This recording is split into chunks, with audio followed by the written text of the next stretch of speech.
अस्सलाम वालेकुम रमेश ऑफिशियल पर खुशामदीद नाज़रीन। मायडी एक ऐसा ड्रामा है जो पाकिस्तान की ड्रामा इंडस्ट्री में बहुत बड़ी तब्दीली लेकर आ रहा है। इसमें हम इन मौज़ूआत को ला रहे हैं जिन पर हम कभी बात नहीं कर पाते थे। अपने शौक़ और रवायात की वजह से यहाँ आपको दिखाया गया है कि किस तरह जब आप अंडर एज बच्चों की शादी करवा देते हो तो इन्हें कौन सी मुश्किलात का सामना करना पड़ता है। और आज की इस वीडियो में मैं आपको इस ड्रामा की मुकम्मल कहानी का एक ओवरव्यू देने वाली हूँ और बताने वाली हूँ कि आने वाली एक साथ में आपको बहुत से दिलचस्प सीन देखने को मिलेंगे। यहाँ आपको मेन दो कैरेक्टर्स दिखाए गए हैं, एक का नाम एनी और दूसरे का नाम फाखिर है। दोनों ही स्कूल गोइंग बच्चे हैं और ये पोर्ट्रे किया गया है कि 14 से 15 साल के बच्चे, लेकिन हकीकत में इनकी उम्र थोड़ी बड़ी लगती है। क्रिटिकल एनालिसिस को अगर मद्देनज़र रखो तो यहाँ पर बच्चे थोड़े अगर ज़्यादा अंडर एज दिखाए जाते तो ज़्यादा दिलचस्प लगता। होता कुछ ऐसा है कि एनी को पढ़ने का बहुत शौक़ होता है, बहुत ही पढ़ाकू बच्ची है, और दूसरी तरफ फाखिर जो कि इसके ताए का बेटा है। इसके ताया अबू थोड़े फाइनेंशियली स्ट्रॉन्ग है और मान लो कि इतने मजबूत हैं कि पूरी फैमिली के मिसाइल को बहुत अच्छे से टैकल करते हैं। यहाँ पर एनी का जो बाप है वो भी बहुत ज़्यादा मदद ले चुका है फाखिर के अब्बा यानी अपने बड़े भाई से। बहुत सारे एहसानात हैं। ज़हीर जो कि दिखाया गया है नुमान इजाज़ का किरदार, जो अब फाखिर का अब्बा है। नुमान इजाज़ ज़हीर इसको दिखाया गया है कि मतलब यहाँ इसकी थोड़ी सी तबीयत ख़राब होती है, इसको ये लगता है कि मैं मरने वाला हूँ तो क्यों ना अपनी ज़िंदगी में अपने बच्चों की खुशी देख कर ही मरूँ। इसलिए वो अपने बेटे की शादी तय करने की कोशिश करता है अपने छोटे भाई की बेटी के साथ, जो एनी का किरदार दिखाया गया है, जो एक पढ़ाकू बच्ची है। जब इसके साथ शादी की बातें चलती हैं तो घर में काफ़ी तमाशे होते हैं। वो सारे सीन्स देखने का आपको काफ़ी मज़ा आएगा। बच्चे काफ़ी एहतजाज करते हैं कि हमें शादी नहीं करनी है, हमें अभी तैयार नहीं है, लेकिन फिर भी चूँकि वालिदैन की ज़िद होती है और रैनी के वालिदैन पर भी काफ़ी एहसानात हैं ज़हीर के, तो वो इसे डिनाई नहीं करते और रिश्ते को कबूल कर लेते हैं। इस तरह से ये फिर हमारे इन अंडर एज बच्चों की शादी करवा देते हैं।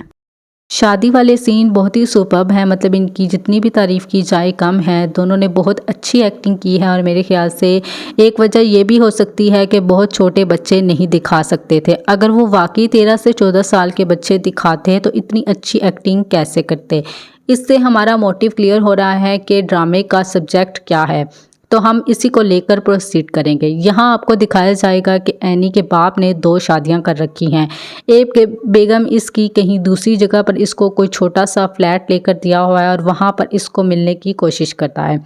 इसके पीछे लगा हुआ एक पुलिस ऑफिसर ये जानते हुए कि ये औरत यहाँ अकेली रहती है, तो अकेली औरत को देखकर जैसे हमारे पुलिस वालों हत्ता कि हमारे बहुत सारे लफंडरों का लाल भी टपकने लगते हैं। तो इसके पीछे पीछे और वो इसको तंग करने लगता है कि तुम किस तरह के ख़ानदान में फंस चुकी हो, मुझे तो तुम्हारा कभी शोहर नज़र ही नहीं आया।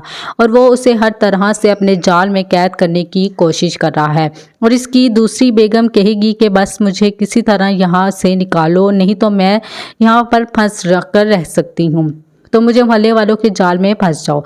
तो वो जब अपने भाई से रिक्वेस्ट करेगा कि इस तरह इसने शादी कर रखी है और इस घर में दूसरी बेगम को भी लाना चाहता है, तो भाई साफ जवाब देकर इनकार कर देगा कि ऐसा नहीं हो सकता।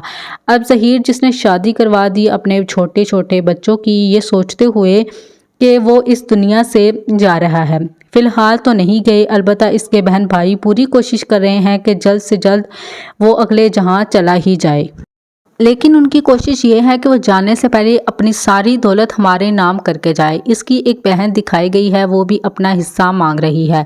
और इसका जो शोहर है वो बहुत ही नेक्स्ट लेवल का कमीना, कह सकते हैं कि हमारे पास तो फाइल भी है, अगर ही सीधी उंगली से नहीं निकलेगा तो फिर टेढ़ी उंगली से निकालेंगे। मतलब ये हर तरह से ज़हीर को फंसा लिया है इसी के बहन भाइयों ने, और सबसे ज़्यादा इसने खुद को फंसा लिया है इन 2 बच्चों की शादी में। अब बहुत से दिलचस्प सीक्वेंस आपको दिखाए गए हैं। यहाँ तो पहले इस लड़की का नाम, जिसका नाम एनी है, इसको रवायात के नाम पर घर से मेकअप करके ज्वेलरी पहना कर भेजा गया है स्कूल में, और वहाँ काफ़ी ज़्यादा इसकी दोस्तें इसका मजाक उड़ाती हैं। हत्ता कि उस्ताजा भी कहते हैं कि तुम क्या दुल्हन बनकर आई हो, स्कूल है एनी और फ़ाकिर बहुत ज़्यादा लड़े हैं एक दूसरे के साथ, क्योंकि जाहिर सी बात है कि वो अभी इमैच्योर हैं, तो कैसे इतने बड़े रिश्ते को लेकर चलेंगे। दिलचस्प बात यह है कि एनी को स्कूल में एक लड़का चाहता है बहुत शिद्दत से, और दूसरी तरफ दिखाया गया है फ़ाकिर का भी इंटरेस्ट था इसकी गर्लफ्रेंड पर जिसका नाम आमना है। पता नहीं इसको बॉयफ्रेंड समझती भी है या नहीं। वो इससे कहेगा कि हमारे दरमियान तो काफ़ी फीलिंग्स थी, तो तुम कैसे भूल सकती हो सब। फ़ाकिर देखेगा कि जब आमना इसे सही से डील नहीं कर रही, इसमें कोई भी दिलचस्पी नहीं दिखा रही, तो वो वापस अपनी अपनी बीवी पर अपना इंटरेस्ट जाहिर करेगा, क्योंकि इसके घर में बहुत सारे इस पर जुल्म हो रहे हैं।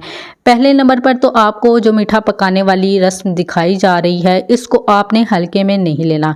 इस रस्म का मतलब होता है कि आज के बाद किचन की सारी जिम्मेदारियां हमारी बहू संभालेगी, लेकिन इसके बाद सब यही कहेंगे कि आज के बाद किचन तुम संभालोगी क्योंकि तुमने बहुत अच्छा मीठा बनाया है।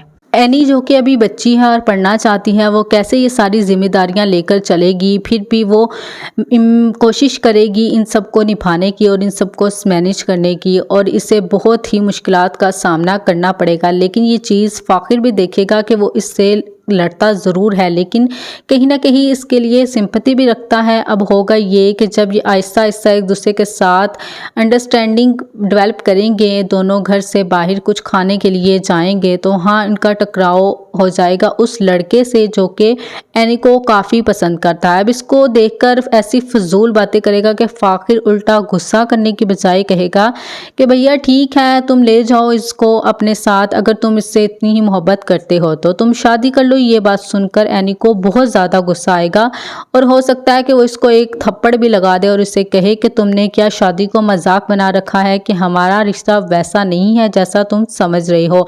हमारी शादी हो चुकी है और तुम किस तरह से ये बात कर सकते हो। और वहाँ फ़ाखर को भी एहसास होगा कि मुझे इस तरह की फ़जूल बात नहीं करनी चाहिए थी। तो अब इन दोनों पर एक बड़ा प्रेशर है कि वो ये शादी के बाद जो बड़े बच्चों पर डाल देते हैं कि किसी भी तरह अब हमें आपने जैसा एक और कार्टून पैदा करके दे दो। मतलब शादी तक तो फिर भी ठीक था, लेकिन इसके बाद इनको चाहिए कि वो अब इन बच्चों को रहने दें आपस में एक तरीके से जिस तरह वो रहना चाहते हैं, जो भी उनके मामलात हैं। लेकिन वालिदैन ये चाहते हैं कि जो इनके वक्त पर उन्होंने किया वो इनके बच्चे भी करें। हालांकि ये गलत बात है, क्योंकि वक्त के साथ साथ चीज़ें बदलती हैं।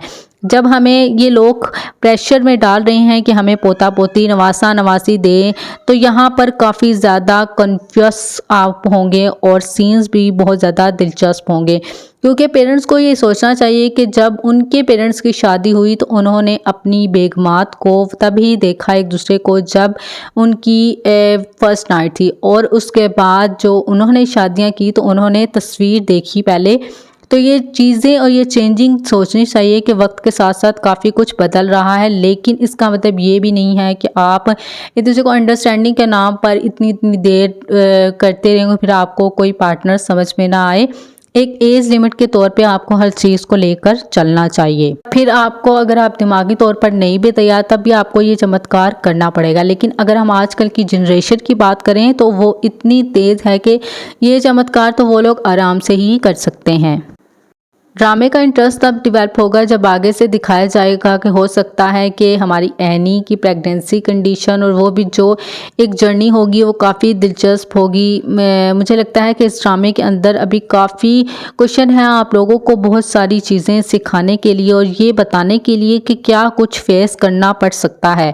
हत्ता कि आपको ये भी दिखाया जाएगा कि जो ज़हीर इसका बाप है, फ़ाकिर इसको सारे टेंशन्स दे देकर मार देंगे, और फिर जायदाद का भी मसला, दो छोटे बच्चों का, शादी का, इनके मसाइल। तो ये सारी चीज़ें ड्रामे में काफ़ी दिलचस्पी पैदा करेंगी। अब ड्रामे की स्टोरी इस तरह कंक्लूड या फिर एंड की जा सकती है कि फ़ाकिर थोड़ी सी मेच्योरिटी में आते हुए ग्रेजुअली दिखाया जाएगा, और एनी भी वक्त के साथ समझेगी कि अब शादी जिसे जिम्मेदारी पड़ गई है, बच्चा भी हो गया है, तो सबको कैसे मैनेज करना है। तो ये दोनों ही कुछ ऐसा दिलचस्प करेंगे कि बड़ों को अच्छा खासा सबक देकर जाएंगे।